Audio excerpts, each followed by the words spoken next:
Assalamu alaikum, кыргыз элим. Достук командасынын бүгүнкү жеңиши менен куттуктайбыз. Буюрса, Достук командасы өтө жакшы дайындыкта келиштир. Бул деген спорт.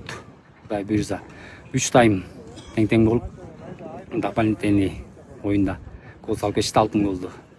Кудай таалам ошо Достук командасына оюнду буйруган экен. Достук командасы жеңди. Ал Достук командасы дагы канча жылдан бери күчтөнүп келаткан команда ал негизи. Эл классикада коет го достук менен ынтымак деп.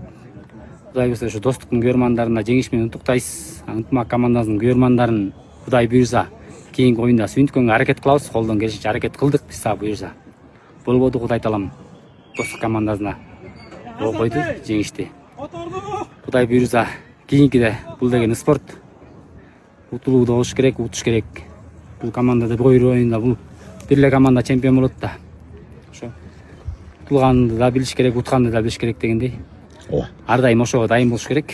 Бул жолкусу Достук командасы чемпион болду. Кудай буюрса энди Достук командасын жеңиш менен куттуктайбыз. Ынтымак командасынын көрмандарынан кечирим сурайбыз. Кийинкиде сүйүнткөнгө аракет кылабыз.